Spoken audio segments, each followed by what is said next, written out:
يا أيها الذين آمنوا صلوا عليه وسلموا تسليما اللهم صل وسلم وبارك على أشرف العرب والعجم وإمام مكة والمدينة والحرم سيدنا ومولانا محمد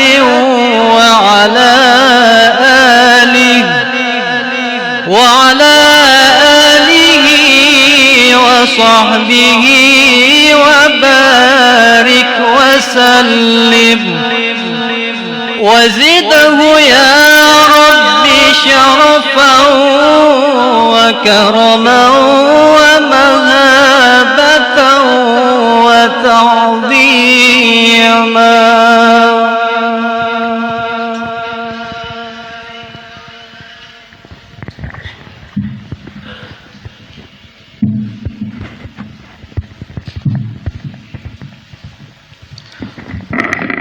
Assalamualaikum warahmatullahi wabarakatuh.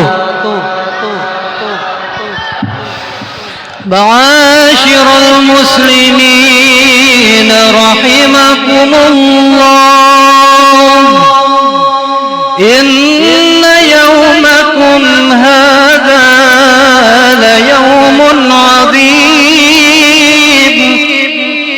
'azzamahu وشرفه فعظموه حق التعظيم. قال النبي صلى الله عليه وسلم عظموا ضحاياكم فإنها الصراط مطاياكم فإذا صعد الخطيب المنبر فاستمعوا خبر يوم عيد الأضحى رحمكم الله فاستمعوا خبر يوم عيد الأضحى رحمكم الله فاستمعوا خبر يوم عيد الأضحى رحمكم الله.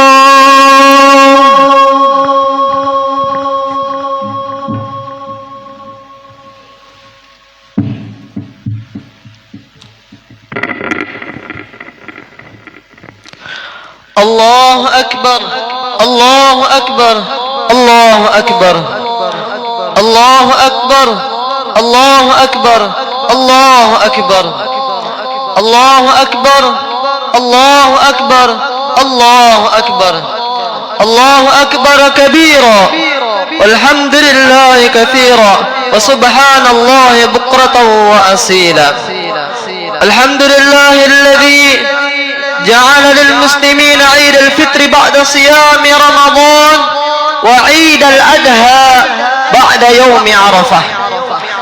أشهد أن لا إله إلا الله وحده لا شريك له له الملك العظيم الأكبر وأشهد أن سيدنا محمدا عبده ورسوله. اللهم صل على سيدنا محمد وعلى آله وأصحابه الذين أذهب عنهم الرجس وطهر.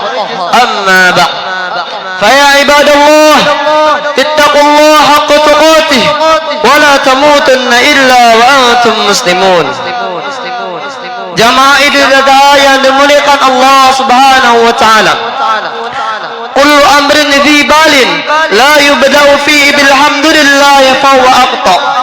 Setiap amal yang baik tidak diawali dengan ucapan hamdalah, maka terputus. Hadis riwayat Abu Daud dan hadis hasan. Setiap amal baik tidak diawali dengan hamdalah, maka amal itu terputus sia-sia. Tidak dapat dibawa menjadi bekal menghadap Allah Subhanahu wa taala. Maka kita awali segala amal dengan ucapan alhamdulillahirabbil alamin. Pagi ini seluruh umat Islam dari pusat kota suci Mekah Al-Mukarramah sampai ke berbagai penjuru negeri mengumandangkan takbir. Allahu Akbar, Allahu Akbar, Allahu Akbar, la ilaha illallah, wallahu akbar, Allahu Akbar, walillahil hamd. Sebagai ungkapan syukur kepada Allah Subhanahu wa taala, sesungguhnya Allah Subhanahu wa taala tidak pernah perlu kepada syukur kita, karena syukur kita itu hanya akan kembali kepada kita. Jamaah Idul Adha yang dimuliakan Allah Subhanahu wa taala. Pagi ini lewat momen Idul Adha, kita kembali diingatkan dengan beribu makna hikmah yang terkandung di balik sejarah Nabi Ibrahim alaihissalatu wassalam. Namun inti dari semua makna itu terungkap dalam 3 poin besar. Yang pertama, hubungan orang tua dan anak. Peristiwanya kurban mengingatkan kita pada hubungan kepatuhan mutlak Ismail alaihissalatu wassalam kepada ayahanda Ibrahim alaihissalatu wassalam dengan ucapan yang tertulis dalam Al-Quran. Bismillahirrahmanirrahim. Qala ya bunayya inni ara fil manami anni adbahuka fanzur madza tara. Qala ya abati if'al ma tu'mar satajiduni insyaallah minas sabirin. Ibrahim berkata, hai anakku, sesungguhnya aku melihat dalam mimpi bahwa aku menyembelihmu, maka pikirkanlah apa pendapatmu. Ismail menjawab, hai bapakku, kerjakanlah apa yang diperintahkan kepadamu. Insyaallah kamu akan mendapatiku termasuk orang-orang yang sabar. Demikianlah jawaban yang soleh yang diharapkan Nabi Ibrahim alaihissalatu wassalam dalam doanya. Rabbi habli minas salihin. Ya Tuhanku, anugerahkanlah kepadaku seorang anak yang termasuk orang-orang yang soleh. Peristiwa menyentuh hati dan perasaan ini mengajak kita untuk melihat kembali bagaimana anak-anak kita. Sudahkah kita didik menjadi anak yang patuh dan taat mengikuti perintah Allah Subhanahu wa taala? Anak adalah amanah. Dengan anak kita bisa masuk surga. Man 'ala thalatha banatin fa'addabahunna wa zawwajahunna wa ahsana ilaihinna falahul jannah. Siapa yang merawat tiga orang anak perempuan, ia didik dengan baik, ia nikahkan dengan orang baik, maka surgalah baginya. Hadis riwayat Abu Daud. Dengan anak amal menjadi mengalir. Idza matal insan inqata'a amaluhu illa min thalathat, sadaqatin jariyah aw ilmin yuntafa'u bih aw waladin salih yad'u lah. Apabila manusia mati, maka putuslah amalnya kecuali 3. Sedekah jariyah, ilmu yang bermanfaat, dan anak soleh yang mendoakannya. Hadis riwayat Muslim. Tapi ingat, disebabkan anak juga kita akan masuk ke dalam neraka. Thalathatun qad harramallahu alaihimul jannah, mudminul khamr wal 'aq wad duyuth alladhi yukirru fi ahli al-khabatha. 3 orang diharapkan Allah Subhanahu wa taala surga bagi mereka: pecandu khamar, narkoba, durhaka kepada orang tua, dan orang tua wali yang membiarkan keluarganya berbuat nista. Allahu Akbar, Allahu Akbar, Allahu Akbar, la ilaha illallah, wallahu akbar, Allahu Akbar, walillahil hamd. Pagi ini kita diingatkan dengan tanggung jawab kita kepada anak-anak kita. Sudahkah kita didik mereka dengan baik? Bagaimana bacaan Al-Quran mereka? Bagaimana sholat mereka? Sudahkah mereka menutup aurat? Pagi ini juga anak diingatkan tentang bakti kepada orang tua. Bagaimanapun banyaknya amal mereka, kalau anak durhaka kepada orang tua, maka Allah Subhanahu wa taala haramkan surga bagi mereka. Jika mereka masih hidup kembali dari sholat ini, kita masih bisa datang ke rumah mereka, memeluk dan mencium mereka dengan kasih sayang sebagai ungkapan rasa bersalah karena tidak mampu membalas budi baik mereka. Tapi andai ajal telah mendahului, sesal kemudian tiada berarti kita hanya dapat mengucapkan Rabbighfirli wa liwalidayya warhamhuma kama rabbayani shaghira. Ya Allah, ampunilah aku dan kedua orang tuaku, sayangilah mereka sebagaimana mereka menyayangiku ketika aku masih kecil. Hanya itulah yang dapat kita ucapkan dengan uraian air mata. Surga di bawah telapak kaki ibu, bukan ungkapan hamba tanpa makna. Muawiyah bin Abi Jahimah As-Sulami menghadap Rasulullah SAW, ia berkata, wahai Rasulullah, saya ingin berjihad bersamamu dengan berharap kemuliaan Allah SWT dan akhirat. Rasulullah SAW bertanya, apakah ibumu masih hidup? Muawiyah menjawab, iya. Rasulullah SAW, pulanglah berbaktilah kepadanya. Muawiyah datang lagi dari sisi yang lain. Saya katakan, wahai Rasulullah, saya ingin berjihad bersamamu dengan berharap kemuliaan Allah SWT dan akhirat. Rasulullah SAW bertanya, apakah ibumu masih hidup? Muawiyah menjawab, iya. Rasulullah SAW, pulanglah berbaktilah kepadanya. Muawiyah datang lagi dari arah depan Rasulullah SAW. Saya katakan, wahai Rasulullah, saya ingin berjihad bersamamu dengan berharap kemuliaan Allah SWT dan akhirat. Rasulullah SAW bertanya, apakah ibumu masih hidup? Muawiyah menjawab, iya. Rasulullah SAW, rawatlah kakinya, engkau dapati surga di sana. Hadis riwayat Ibnu Majah. Bakti kepada orang tua membuat seorang anak terkabul doanya melebihi sahabat-sahabat Rasulullah sallallahu alaihi wasallam. Suatu ketika Rasulullah sallallahu alaihi wasallam pernah berkata, ada seorang laki-laki, ia akan datang kepada kamu. Ia berasal dari Yaman, namanya Wais. Ia tidak bisa meninggalkan Yaman saat ini karena ia merawat ibundanya. Ia pernah terkena penyakit subak, penyakit kulit. Ia berdoa kepada Allah Subhanahu wa taala, maka Allah Subhanahu wa taala menghilangkan penyakit itu, kecuali hanya tertinggal sebesar uang logam dinar, logam emas atau dirham logam perak. Siapa di antara kamu yang berjumpa dengannya, maka mintalah doa kepadanya agar Allah Subhanahu wa taala mengampuni kamu. Hadis riwayat Muslim. Bayangkan seorang hamba yang lemah, jauh dari Rasulullah sallallahu alaihi wasallam, tapi doanya mustajabud doa, doanya terkabul, bahkan mengalahkan doa para sahabat Nabi.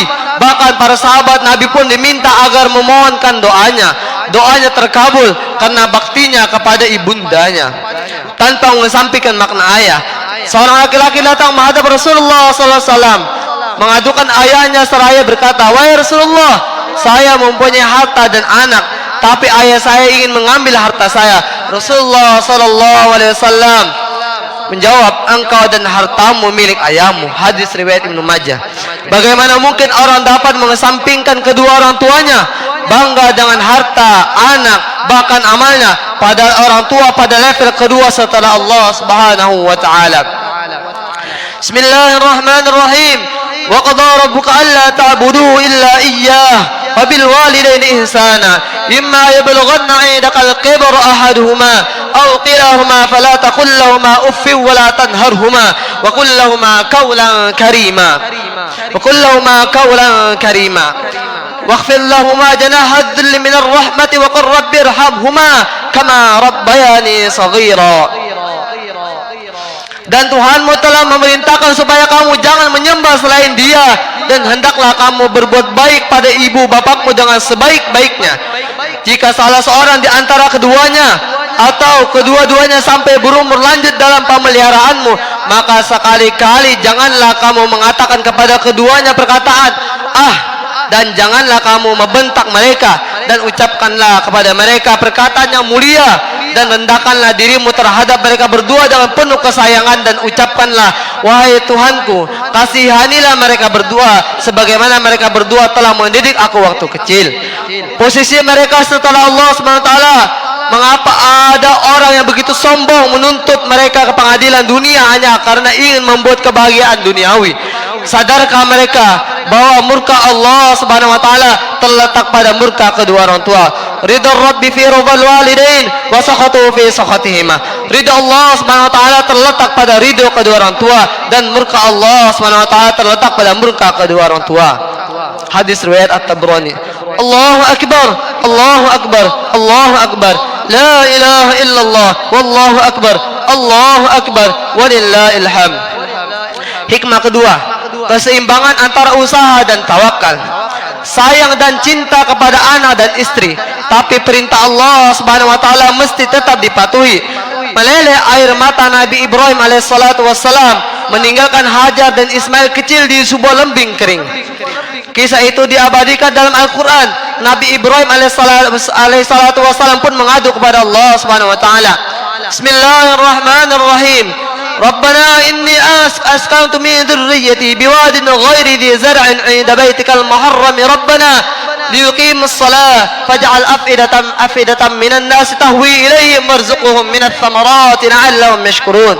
Wahai Rabb kami, sesungguhnya aku telah menempatkan sebagian keturunanku di lembah yang tidak mempunyai tanam-tanaman di dekat rumah Engkau Baitullah yang dihormati. Ya Tuhan kami, yang demikian itu agar mereka mendirikan salat, maka jadikanlah hati sebagai manusia cenderung kepada mereka dan beri rezekilah mereka dari buah-buahan. Mudah-mudahan mereka bersyukur. Di tengah lembah tandus tanpa tanaman itulah Hajar dan Ismail berada. Seorang wanita lemah dan bayi yang tidak berdaya membutuhkan air. Apakah Allah Subhanahu wa taala langsung menurunkan air kepada mereka? Tidak. Hajar bukan wanita lemah, ia perempuan yang tegar. Hajar tidak mengeluh kepada Allah Subhanahu wa taala dan mengangkat tangan. Hajar tidak membawa-bawa nama besar suaminya yang seorang nabi dan anaknya juga seorang nabi. Hajar tidak pula menghujat dan mencela di mana air berada. Tapi Hajar berjalan kaki dari Bukit Safa menuju Bukit Marwah sebanyak 7 kali. Tumit perempuan yang lemah itu menginjak pasir gurun panas di bawah terik matahari. Setelah ia lelah dan tetap tidak mendapatkan air yang ia cari, maka ia kembali ke tempat Ismail berbaring. Ternyata air tidak ditemukan di tempat yang dicari, tapi air datang dari tumit Ismail yang belum pandai melangkah. Dari kisah ini tersirat sebuah makna yang sangat mendalam, yaitu pentingnya berusaha sekuat tenaga, seoptimal mungkin untuk mencari apa yang kita inginkan, karena Allah tidak langsung memberi tanpa ada usaha. Demikian juga perubahan menuju kehidupan yang lebih baik yang kita inginkan tidak akan terwujud kecuali ada keinginan dan perbuatan dari kita sendiri. Allah Subhanahu wa taala berfirman, Bismillahirrahmanirrahim. Innallaha la yughayyiru ma biqaumin hatta yughayyiru ma bi anfusihim. Sesungguhnya Allah tidak merubah keadaan sesuatu kaum sehingga mereka merubah keadaan yang ada pada diri mereka sendiri.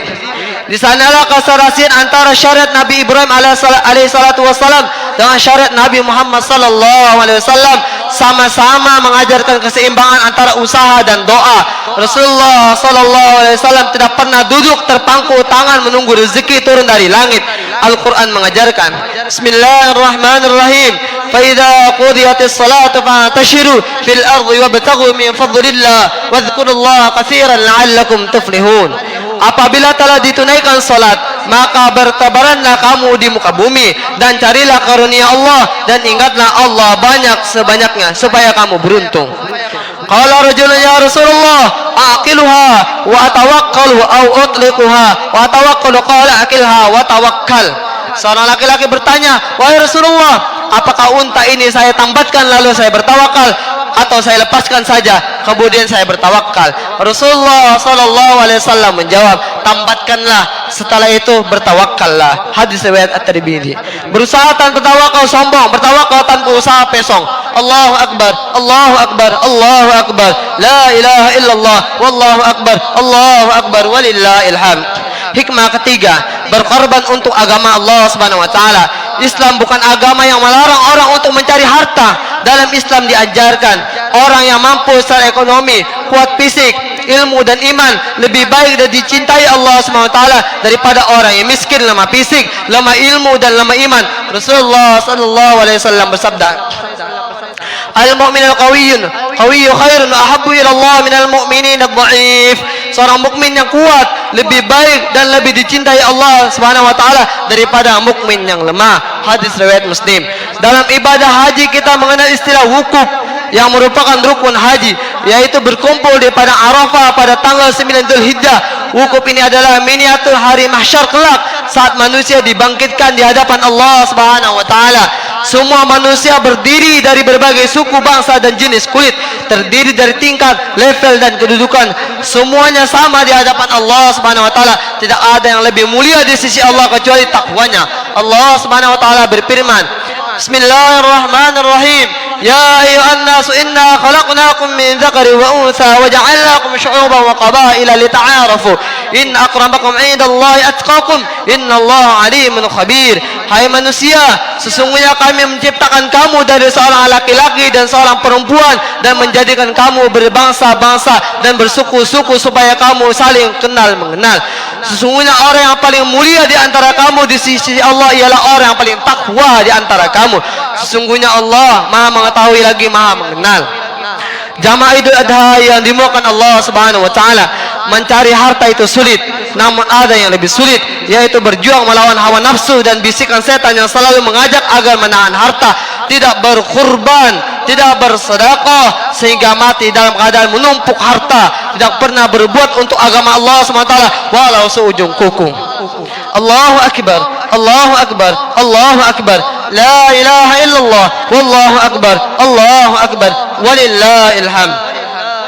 Pada tanggal 10 Dzulhijjah, jamaah haji yang berada di Mina dan seluruh kaum muslimin menyembelih hewan kurban melaksanakan perintah Allah. Fasholli li rabbika wanhar, maka dirikanlah salat karena Tuhanmu dan berkorbanlah.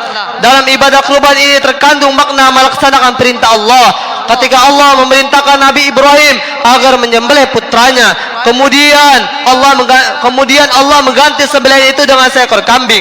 Wa fadainahu bidzibhin adin, Fadainahu bidzibhin azim, dan kami tebus anak itu dengan seekor sembelihan yang besar. Di samping itu dalam ibadah kurban itu terkandung makna kepedulian sosial, memperhatikan nasib orang lain dan berbagi kebahagiaan dengan orang lain serta mengikis sifat kikir yang ada dalam diri kita. Allah Subhanahu wa taala berfirman, "Wa man yuqa syuhha nafsihi fa ulaika humul muflihun." Dan siapa yang dipelihara dari kekikiran dirinya, mereka itulah orang-orang yang beruntung.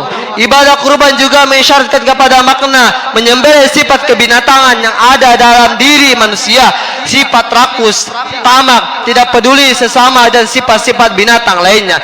Berkurban hari ini bukan hanya sekadar mampu melawan setan dan mengeluarkan uang untuk menyembelih hewan kurban, tapi ini adalah langkah awal menuju pengorbanan lainnya untuk agama Allah Subhanahu wa taala. Masih banyak hamba-hamba Allah Subhanahu wa taala perlu dibantu. Anak-anak yatim dan orang terlantar dan yang membutuhkan uluran tangan.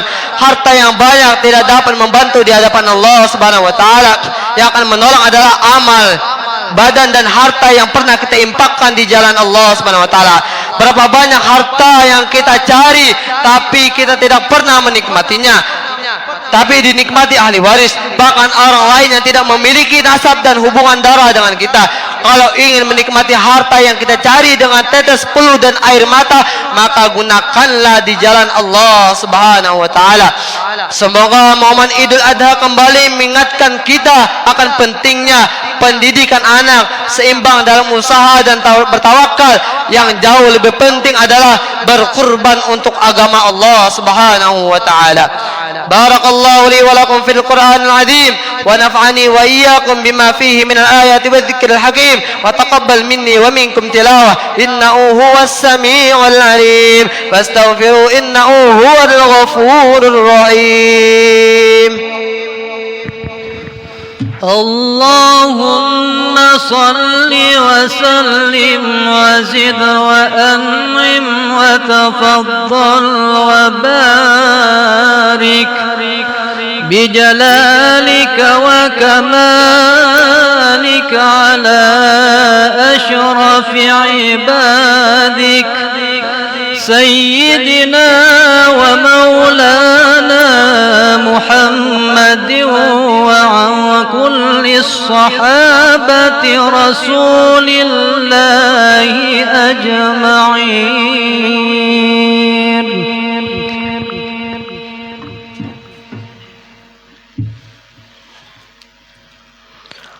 الله أكبر، الله أكبر، الله أكبر، الله أكبر، الله أكبر، الله أكبر، الله أكبر، الله أكبر، الله أكبر، الله أكبر كبيرا والحمد لله كثيرا وسبحان الله بكرة وأصيلا. لا إله إلا الله والله أكبر، الله أكبر ولله الحمد. الحمد لله على إحسانه والشكر له على توفيقه وامتنانه وأشهد أن لا إله إلا الله وحده لا شريك له وأشهد أن سيدنا محمد عبده ورسوله الداعي إلى رضوانه. اللهم صل على سيدنا محمد وعلى آله وأصحابه وسلم تسليما كثيرا. أما بعد، فيا أيها الناس اتقوا الله فيما أمرنا وانتهوا عما نهى وزجر، واعلموا أن الله أمركم بأمر بدأ فيه بنفسه وثنى بملائكته وقدسه وقال تعالى: إن الله وملائكته يصلون على النبي يا أيها الذين آمنوا صلوا عليه وسلموا تسليما. اللهم صل على سيدنا محمد صلى الله عليه وسلم وعلى آل سيدنا محمد وعلى أنبيائك ورسولك وملائكة المقربين، ورضى اللهم عن الخلفاء الراشدين أبي بكر وعمر وعثمان وعلي، وعن بقية الصحابة والتابعين وتابع التابعين لهم بإحسان إلى يوم الدين، وارض عنا معهم برحمتك يا أرحم الراحمين. اللهم اغفر للمسلمين والمسلمات والمؤمنين والمؤمنات الأحياء منهم والأموات. اللهم أعز الإسلام والمسلمين وأذل الشرك والمشركين، وانصر عبادك الموحدية، وانصر من نصر الدين، واخذل من خذل المسلمين، ودمر أعداء الدين وعلى كلماتك إلى يوم الدين. اللهم دفع عنا البلاء والبواء والزلازل وسوء الفتنة والمهن ما ظهر منها وما بطن عن بلدنا إندونيسيا خاصة وسائر البلدان المسلمين عامة يا رب العالمين. ربنا ظلمنا أنفسنا وإن لم تغفر لنا وترحمنا لنكونن من الخاسرين. ربنا آتنا في الدنيا حسنة وفي الآخرة حسنة وقنا عذاب النار. عباد الله، إن الله يأمر بالعدل والإحسان وإيتاء ذي القربى وينهى عن الفحشاء والمنكر والبغي يعظكم لعلكم تذكرون. واذكروا الله العظيم يذكركم واشكروه على نعمه يزدكم ولذكر الله أكبر.